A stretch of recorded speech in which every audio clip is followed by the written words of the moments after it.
Now, a lot of people say that the preseason is meaningless. It ain't for a handful of Minnesota Fighting Vikings players and, frankly, players around the league. One last chance, last dance of Mary Jane, last chance to make an impression, try and make the rooster, because we're talking about money here. We're talking about big-time money. We're talking about hundreds of thousands and millions on the 53-man rooster versus a couple grand on the practice squad versus nothing if you're not on any of them. So here are six Vikings who need a big game on Saturday to establish themselves on the 53. Let's get it on. There's a lot of bubble players on the Vikings this time around. But number one, Calmon. Yes.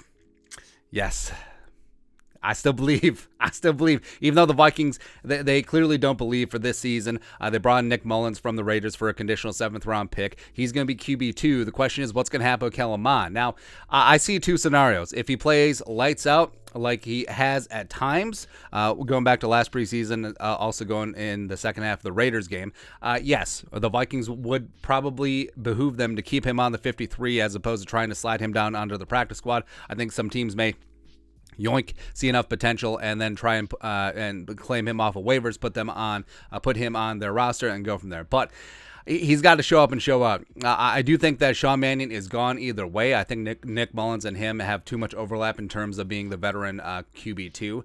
So if Calmon shows some life, whether it's in the preseason game on Saturday or in the scrimmage, the big-time practice on Thursday, it's got to happen. It's got to happen now. Otherwise, it could be over. It could be over. And this is coming from a staunch Calmon fan. Number two player who needs a big game on Saturday, tight end Zach Davidson. Now this one may already be gone because Davidson has had a number of horrific drops in preseason as well as he struggled in training camp. His inline blocking isn't great, but also he's just a move joker tight end. And the Vikings tight end depth right now, Irv Smith is on track to be back week 1. I think Johnny Munt is clearly tight end 2. Nick Muse, the 7th-round pick out of South Carolina, has showed a little something. And Ellefson maybe makes it 53, maybe makes a practice. I don't know. So Davidson, not only is he playing for a 53 spot, I think he might be playing for a practice squad spot. It wouldn't shock me at all if Zach Davidson has a very blasé game again against the Broncos that he doesn't make the 53. He doesn't make the practice squad. He's just out of the sphere. Kind of crazy. Next up, player number 3 who needs to have a big game on Saturday. You got offensive guard Wyatt Davis. Again, we're putting it together for the 2021 third-round picks. The two-time All-American hasn't really gotten it together, hasn't really gotten above third-team offensive line. Did get some work with the twos last week, but we haven't seen it.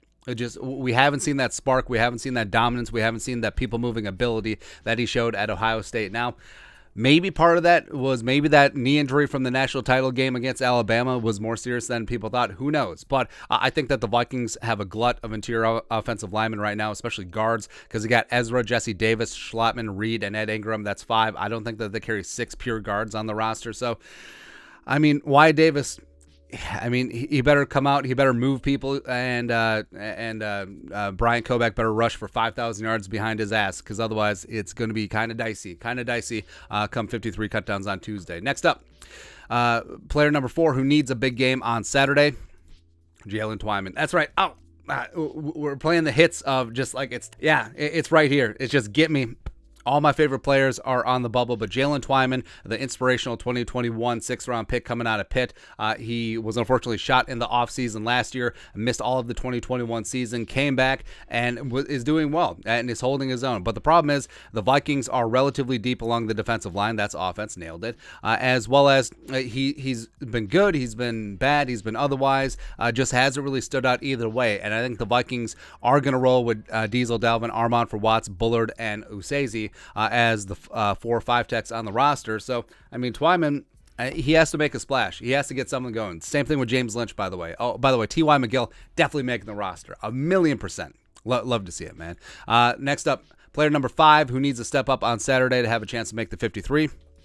Outside linebacker, Janarius Robinson. And again, a guy that I liked in the draft last year, coming out of Florida State, 4th-round pick. I think the move to a 3-4 greatly suits his skill sets, but he hasn't really differentiated himself from the other edge rushers. That includes UDFA Zach McLeod. Actually, McLeod's done well, but other than that, UDFA Luigi Villain had a nice fumble recovery against the Niners. But I think the Vikings are probably going to roll with 5 edge rushers on the 53. Daniil Zadarius, Patrick Jones II, who's had himself a really good camp and preseason.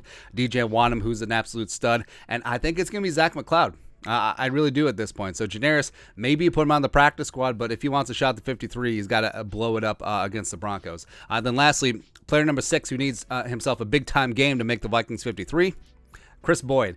Where this one's interesting because Chris Boyd is basically a veteran at this point. He's a 2019 7th-round pick coming out of Texas, and he's played well in spurts. He's played not well in spurts whenever he was on the field in the Zimmer regime. And I think that the Vikings, it may just be a numbers game. Like one of the reasons why Harrison Hand was let go a week early because it allowed him to catch on another team. The Giants claimed him on waivers, and I think that he's going to have a chance to make the Giants roster and make an impact this season. So, I mean, with Peterson, Dantzler, and Sullivan, those are going to be your 3 starting cornerbacks. They got the 2 rookies, Booth and Evans, and then can Chris Boyd outlast a guy like Nate Harrison? Can he outlast a guy like Perry Nickerson, who may be dealing with a minor injury? I don't know. Do the Vikings carry 6 cornerbacks on the 53? Do they carry 5 on the 53, and then does Boyd make the practice squad? I don't know.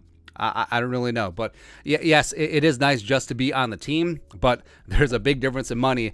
Being on the 53-man roster week 1 guarantees your salary for the entire season. So whether they cut you, whether they put you on the practice squad, whether they do whatever, that number, week 1, fully guaranteed for the season. All right, so it's important for guys to make the 53 versus practice squad. It's a difference between a couple $100,000 fully guaranteed, maybe even up to $1 million. So yeah, it's important. But these 6 need a big-time game. Also include in that group 6th-round pick rookie Jalen Naylor, the wide receiver. Can he establish himself as a punt returner? Oli Udoh, James Lynch, though, who mentioned. So there's a lot of guys that have a lot of pride, have a lot of money at stake in this game. So let's watch it happen.